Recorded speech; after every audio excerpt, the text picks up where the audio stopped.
যারা আমাদেরকে on screen দেখে আসলে আজে বাজে কথা বলে, ওরা তো আমাদেরকে চেনে না আসলে। টনি আপু আর আপনার এত টক্সিক বা তিক্ততা কিভাবে ছড়িয়ে গেল? আমরা পৃথিবী থেকে চলে গেলেও আমাদের এই মনোমালিন্যগুলোই রয়ে যাবে। সরি বলা মানে হচ্ছে মানুষ ছোট হয়ে গেল। ফেসবুকে টক্সিসিটি, অকথ্য ভাষায় গালাগালি বা আমরা যে নেগেটিভিটি ছড়াচ্ছি, এটা আমাদের নেক্সট জেনারেশনের জন্য অনেকটাই ক্ষতিকর। এগুলো প্রত্যেকের জায়গা থেকে নিজ নিজ জায়গা থেকে সবাইকে সংশোধন হতে হবে। আমি বা তুমি একা সংশোধন হলে আসলে হবে না। পুরো জাতিকে, গোটা জাতিকে একসাথে সংশোধন হতে হবে। কিছুদিন পরপরই, এটা খুবই কমন একটা প্রশ্ন, আমি জানি হয়তো আপনি গেসও করতে পারবেন।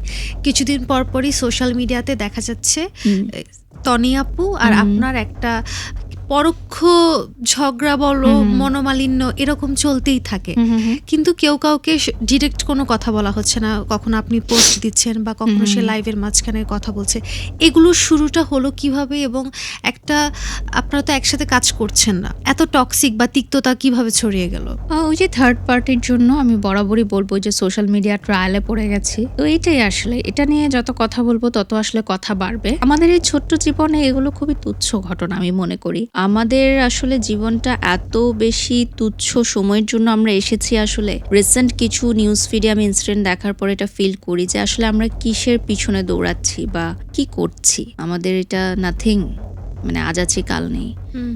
সো আমার তখন আসলে রিয়েলাইজ হয় এবং আমার তখন মনে হয় যে মানুষের সাথে আসলে মনোমালিন্য রাখাটা আমাদের কখনোই উচিত না। কারণ আমরা পৃথিবী থেকে চলে গেলেও আমাদের এই মনোমালিন্যগুলোই রয়ে যাবে দুনিয়াতে। তখন না আফসোস করি যে আচ্ছা ঠিক আছে, মৃত্যুর আগে তার সাথে একবার কথা বলতাম আমি, বা কথা বললে হয়তো জিনিসটা মিটে যেত। ইটস নট লাইক যে আমি একটা পার্সনকে মিন করে বলছি। এটা হতে পারে আপনার কোনো একটা বেস্ট ফ্রেন্ডের সাথে আপনার ঝগড়া হয়েছে, হয়তো আপনার এক্সের সাথে আপনার মুখ দেখা দেখি বন্ধ, বা আপনার হাজব্যান্ড বা শ্বশুর বাড়ির কারোর সাথে আপনার মনোমালিন্য হয়েছে, এনিথিং, বা আপনার মা বাবার সাথে। অনেক সন্তানকে আমি দেখেছি বাবা মার উপর রাগ করে বাড়ি ছেড়ে চলে যায়। আমার কাছে ইদানিং যেটা ফিল হয় যে এটা একদমই উচিত না। আমাদের বেঁচে থাকতে আমাদের জীবনে যে প্রবলেমসগুলো আছে সেগুলো সুইট করে সমাধান করে ফেলা উচিত। Perfect answer. কিন্তু আমি আরেকটু জানতে চাইবো, সেটা হচ্ছে যেহেতু ওই প্রসঙ্গে, টনি আপুর প্রসঙ্গে এই কথাগুলো আসলো, যদি সুযোগ আসে আপনি কি ওনার সাথে সবকিছু সুন্দর করে মিটমাট করে?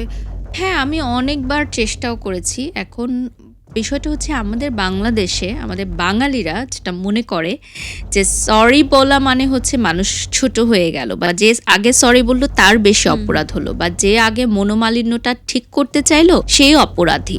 বিষয়টা আসলে সবসময় এরকম না। বিষয়টা হচ্ছে মনোমালিন্য ভাঙার জন্য যে কোনো পক্ষ থেকেই একটা সুইট কনভারসেশন হতে পারে, এটা আমি বিশ্বাস করি। আর আমি মনে করি যে ফেসবুকে টক্সিসিটি, অকথ্য ভাষায় গালাগালি বা আমরা যে নেগেটিভিটি ছড়াচ্ছে, এটা আমাদের নেক্সট জেনারেশনের জন্য অনেকটাই ক্ষতিকর। কারণ আমার মেয়েও হচ্ছে দেখা যাচ্ছে যে কয়েক বছর পর হয়তো ফেসবুক চালাবে। এখন তো অনেক ছোট ছোট বাচ্চারাও মায়েদের মোবাইল, বাবাদের মোবাইল দিয়ে ফেসবুক দেখে। সো এই জিনিসগুলো স্ট্রিক্টলি আমাদের বন্ধ করতে হবে ডেফিনেটলি। হয়তো আমার দোষ আছে, ডেফিনেটলি। আমি আরেকজনের দোষ কেন দিব? আমি এগুলো ভিউ করছি না, আমি দেখছি না, আমি এগুলোর পাল্টা জবাব দিচ্ছি, সেটা আবার ভিউ হচ্ছে।